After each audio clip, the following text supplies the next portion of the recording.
지난해 서울시의 출산율은 0.59명으로 전국에서 가장 낮았습니다. 서울시가 초저출생 문제 해결을 위한 난임 지원 계획을 내놨습니다. 네, 아이를 낳으려는 사람에게 지원을 해서 출산율을 끌어올리겠다는 게 핵심인데요. 보다 자세한 소식을 손성혜 기자가 전해드립니다. 2021년 기준 서울에서 난임 진단을 받은 사람은 약 8만 2천 명. 전국적으로는 25만 명에 달하는 가운데 신생아 10명 중 1명이 난임 치료를 통해 태어나고 있습니다.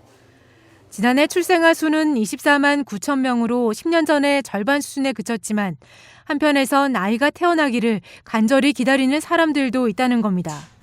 그리고 난임 부부들 중 상당수는 경제적인 부담을 토로하고 있습니다. 이런저런 실패를 경험하고 정말 아기를 낳고 싶은 분들이 또 시술을 하러 오시는 거거든요. 결정적으로 경제적인 부분 때문에 시술을 포기하시는 분들이 대부분이에요. 서울시는 난임 부부의 경제적 부담을 줄이고 출산율을 높이기 위해 난임 지원 사업을 확대하기로 했습니다. 2026년까지 난임 지원 사업에 2,100억 원을 투입한다는 계획입니다. 우선 소득 기준을 없애기로 했습니다. 중위소득 180% 이하 부부에게만 지원하는 난임 시술비를 소득에 상관없이 지원한다는 겁니다. 그러니까 건강보험료를 합해서 산정을 하게 되거든요. 이렇게 대부분 직장을 다니게 되면은 그 지원을 못 받게 됩니다. 기준 소득을 초과해서. 그래서 이런 난임 부부들의 그 호소가 있었고요. 난임 시술 한 번에 최대 110만 원까지 총 22번 지원받을 수 있습니다. 난자냉동 시술비도 지원받을 수 있는데 결혼 유무에 상관없이 난자냉동 시술을 원하는 30살에서 40살까지 여성이 대상입니다. 단 20대 여성이라도 난소 기능이 저하돼 조기 폐경의 가능성이 있을 경우엔 지원받을 수 있습니다.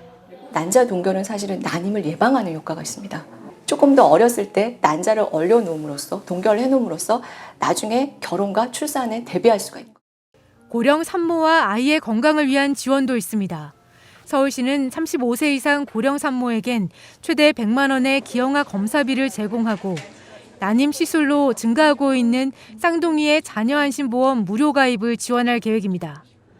전문가들은 저출산 극복을 위한 실질적인 대책이 될 수 있을 것으로 기대하고 있습니다.